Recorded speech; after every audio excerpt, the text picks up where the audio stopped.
I love the shape of your mouth when you beg.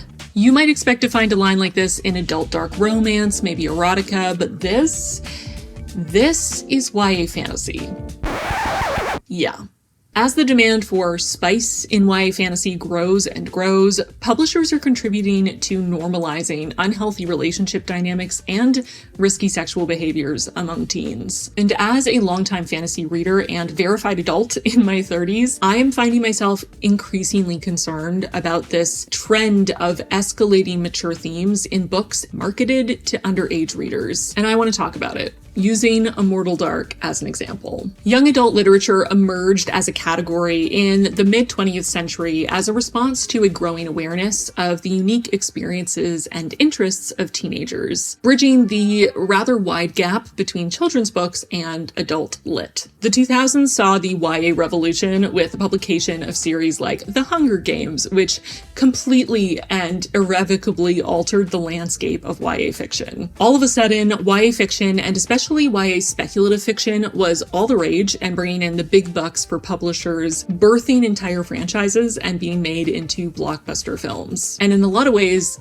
I think that was a really good thing. Young adult literature has encouraged so many young people to get into reading, especially young women, by providing them with protagonists their own age, going through the same exact confusing and overwhelming stage of life that they're going through. These books resonated with so many young people and opened up space within publishing for stories specifically about adolescence, coming of age, first love, and so much more. But in the past few years, as I'm sure you've noticed, YA has been shifting away from its roots. As adult readers have increasingly embraced the category, the definition of YA has blurred. Publishers are increasingly marketing books as YA, not necessarily because the books are actually written for and about teenagers, but because that label sells. And I get it. Publishing is a business. We live in a late-stage capitalist hellscape where money is the end-all be-all. But this is causing some unforeseen issues. I do want to make a little caveat here because I know I'll get comments about it, and that's not what this video is about.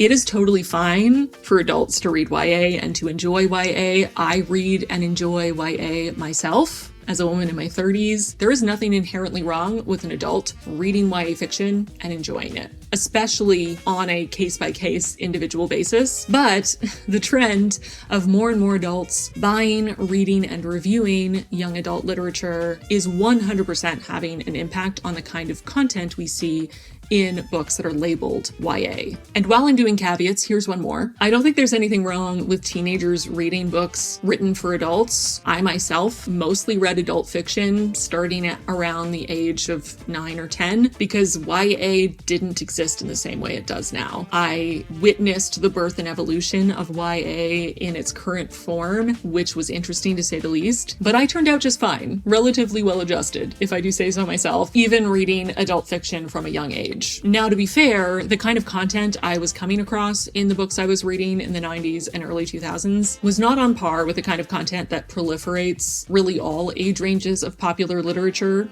today. But anyway, let's get back on track. In recent years, as I'm sure you've noticed, the line between adult books and YA books has become increasingly indistinct. We're seeing more and more YA books that are ultimately geared towards adults, crowding out the limited space we have for stories specifically crafted with teenagers in mind. Not only is this eroding a very valuable space for teens and brand new adults to read about characters their own age going through the same transitional period and struggles that they are increasingly replacing young protagonists with older characters who are more mature and more appealing to readers in their 20s and beyond. It's also slowly introducing more mature, darker themes, whether they be sexual in nature or not, some of which are not necessarily appropriate for teenagers to be reading in their current stage of development. I do also want to clarify that it's not necessarily a problem for YA books to contain mature content or darker themes. Many teens have and will continue to read books with darker themes, and many teens have experiences that deserve to be explored in art and media. However, there is a difference between thoughtfully and responsibly exploring dark or mature themes and glorifying or fetishizing them. Even if the characters in these books are technically adults, there can still be issues with how certain themes and ideas and dynamics are portrayed. For example, in Immortal Dark, our protagonist Kidan is 18 years old, so technically an adult, though barely, and her love interest, Susenyos, is an approximately 300-year-old vampire. And the story frames him as a very desirable and eligible match for the, again, barely legal Kidan. Introducing this kind of age gap where the male love interest is some sort of ancient, supernatural, all-powerful being and the female lead is barely legal, just out of high school, raises some red flags for me. I have just a couple questions and concerns. And I can imagine that teenage girls who read this book and the many others just like it might start to idolize this kind of relationship dynamic and be interested in much older men. This becomes even more concerning to me when the relationships that are portrayed introduce a more unhealthy or toxic dynamic, sometimes teetering on the edge of or fully plunging into abuse territory, but also when they normalize more fringe sexual behaviors like BDSM and kink, acting like they are standard without any mention or focus on safety and consent. Now, I'm not saying that teenagers are incapable of distinguishing between fact and fiction. Obviously, teenagers are smart enough to know that when they're reading a fantasy about vampires, it is just that, a fantasy, and not real life. They're probably aware that Timmy in their biology class is not going to be acting like a 300-year-old dominant, blood-sucking, super strong and powerful, sexy vampire. Hopefully. But I firmly believe that presenting these kinds of characters and dynamics and behaviors as normal in fiction can have consequences in real life. Just imagine for a moment that a teenager meets an older person who exhibits some of the behaviors that have become an archetype of the villain love interest or the dark romance love interest, someone like Susenyos in Immortal Dark. Things like pushing boundaries, exhibiting controlling behavior, pushing in an aggressive or dominant way for increased sexual contact without explicit verbal consent, and engaging in more risky sexual behaviors without informed consent. Maybe I'm overreacting, but I personally start to get really worried about teenagers getting into dangerous situations and not being able to recognize the red flags. Because in so many of these books, including Immortal Dark, once you tame the beast, the controlling, boundary-pushing, aggressive love interest becomes a big teddy bear, and all is well with the world. Except we know that in real life, people who exhibit controlling, boundary-pushing, dominant, aggressive, and predatory or even grooming behaviors typically don't turn out to be warm, fuzzy teddy bears. Research has shown us time and time again that exposure to certain behaviors in media and increasing exposure can really normalize behaviors and influence, especially young people, to engage in certain behaviors before they're fully ready. In Immortal Dark, we see the portrayal of kink-adjacent behaviors. The more we're normalizing these kinds of dynamics, which in fiction might be thrilling and exciting, but in real life, again, without a focus on safety and boundaries and communication and active, informed, ongoing verbal consent, can be very dangerous. And all of this in books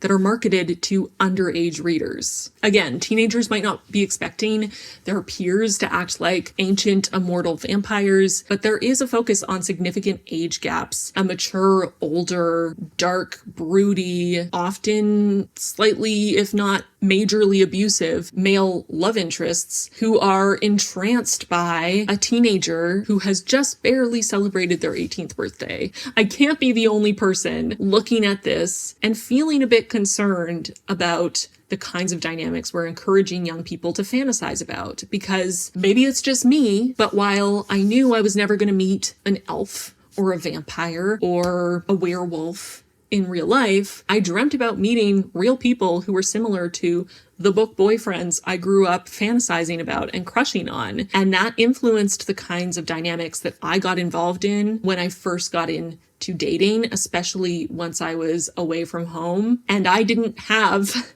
a lifetime of reading books with this kind of content, priming me to find those kinds of dynamics and situations sexy and desirable.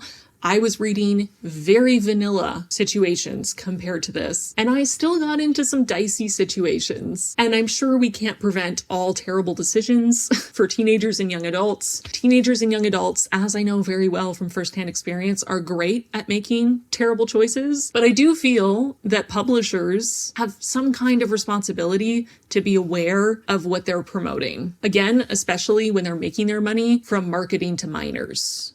Now, I'm sure some people are going to tell me in the comments that books like Immortal Dark are not YA, they're aimed at adults, which is fine. But this book, everywhere I saw it with some sort of age rating, some sort of age category, a recommendation, had this listed as YA. The publishers are not working hard to dispel the idea that this is aimed at young adults. And despite the possible misnomer of the category being called young adult, it has always been a category that included teenagers. And publishers know what they're doing. They're not dumb. They know when they're marketing a book like this as YA that they're trying to capture a wider audience. They don't just want the adult dark romantasy audience of readers who are 25 plus. They want the early 20s, the late teens, maybe even the younger teens to read this book, become rabid fans, consume every other book in the series, go see the adaptations and buy all the merch and buy special editions of the book. They want to create a new fandom. And they know that their best chance of doing that is to harness the power that is especially teenage girls. So they know what they're doing. But okay, let's say this is a bad example, just for argument's sake. Maybe this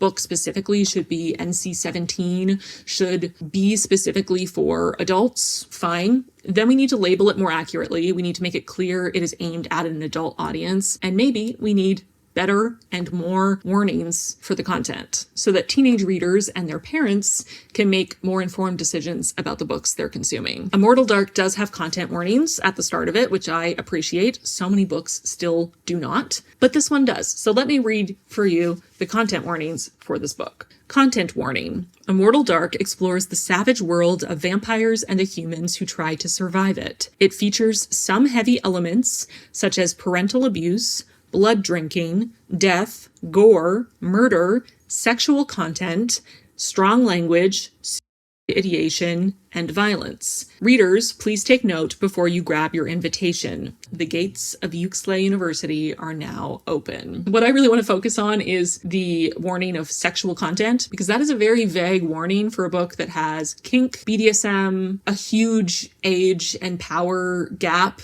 a very toxic, unhealthy dynamic between the love interests, and a marked lack of communication and informed consent. And I am not here at all to police sexuality or criticize people's taste in the books they read or kink shame. You do you, especially if you are an adult. Adults are free to seek out whatever kind of content they want in the books they read. And I see and understand that there is an appeal to books that are written in the style of YA that have spicier content. But I don't think they should be labeled as YA, even if they have that YA writing style. That style of writing is no longer only contained within YA, as much as I and many others wish it was. That kind of writing style has become its own thing, and it transcends age category. There are many adult fantasies, adult romantasies that are written in the style of what we've come to know as YA writing, with similar tropes and plot structures and characters, and that is what it is. But a book doesn't have to be labeled YA just because it has that YA-esque writing style.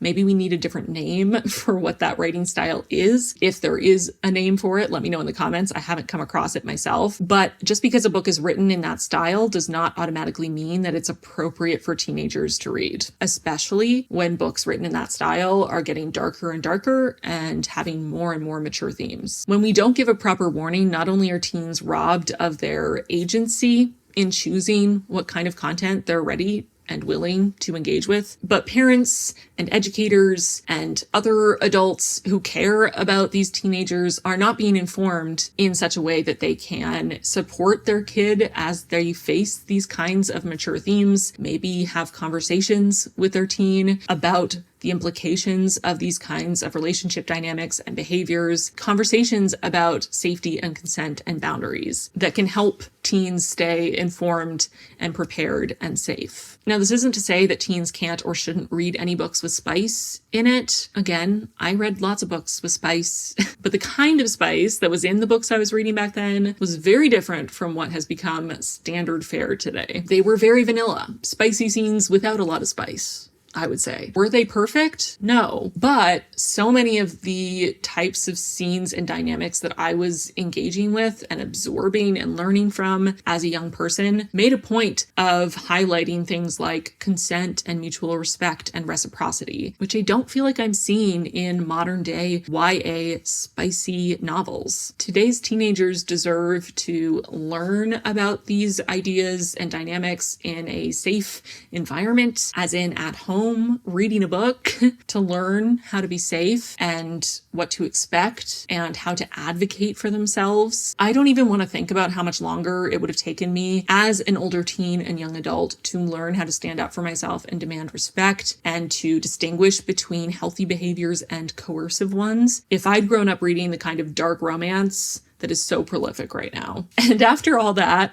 I don't have any kind of concrete solution for this. Like I said, I think better labeling, more accurate labeling, maybe giving up on the potential to make a little bit more money by having more integrity and being more upfront about the kind of content in the books that are being published would be great to see. Although expecting integrity from publishers, I don't know, is that reasonable? You tell me. Better warnings that are more specific, included in all books that are aimed at minors, so kids and their parents can be aware and have conversations about what teenagers are reading, using more labels instead of trying to fit everything into children's or YA or adult, using the label of new adult more often, maybe having extra categories of mature new adult or mature YA to kind of bridge the gap between all of them. Maybe we need more specific numbered or lettered ratings like we do for films, but there has to be a better way to signify that while a protagonist might be young and the writing style might be YA-esque, that the content isn't necessarily appropriate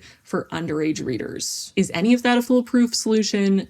No, but it's something. It's a start. If you're a teenager or a young adult watching this, please know that turning 18 does not mean that you suddenly have everything figured out or that you have to have everything figured out. The world will keep surprising you and people will keep surprising you, and that's okay and completely normal. Keep seeking out books that challenge you and educate you and surprise you, but remember to question especially the relationship dynamics you see in the books you read. Remember that they are a fantasy, not reality, and to always prioritize your own safety, needs, comfort, respect, and consent in all the relationships you're engaging in. And if you're an adult watching this with a teenage reader in your life, consider opening up communication with them about these ideas. You don't have to get into the nitty-gritty unless they need to talk to you about it. And if you're a parent, that's kind of your responsibility. Sorry. If it makes you uncomfortable, but that's what parents are supposed to do. Help keep their kids safe and educate them and teach them about how to exist in the world and to make it through. Have these conversations with them. Help them understand what healthy relationships look like. Help them understand that fantasy is fantasy and reality is reality, and that what's exciting in fantasy can be very dangerous in real life, and never the twain shall meet unless, again, you have a lot of education and communication and a whole lot of informed verbal consent. Help the young people in your life stay safe and be critical of the media they consume. Now, I've used Immortal Dark as an example throughout this video, and this is the book that inspired me to make this video in the first place, but I do want to give more of a proper review of this book and just kind of fully express my feelings on it, because this video is only about one small aspect of the book. So, Immortal Dark. It had a very intriguing and unique take on vampire lore, incorporating Ethiopian culture in a really compelling way, but the novel itself didn't live up to my personal expectations. This is a very dark story in a lot of ways, yet the writing style feels very young very YA coded, and the characters are incredibly immature and melodramatic, which kind of makes it feel like all the characters, including the ancient vampires, are teenagers cosplaying as supernatural beings. It's kind of like you stumbled across your 12-year-old cousin and all their friends playing make-believe in the backyard, and they're trying to be evil and menacing vampires, but really it just comes across as kind of cute and silly because they're kids. The pacing dragged, it was very slow, the plot was a bit all over the place, and our protagonist's primary goal and motivation to be at this school in the first place and to be with any of these other characters kept just disappearing from her mind for long stretches as she got sidetracked with other things, mostly doing murder or helping her friends cover up the murder they did.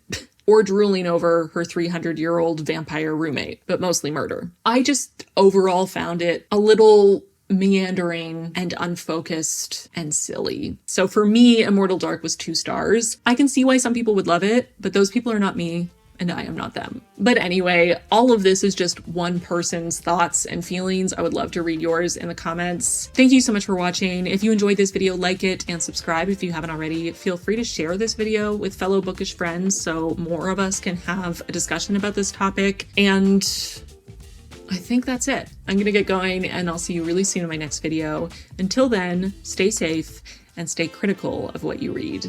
Bye, friends.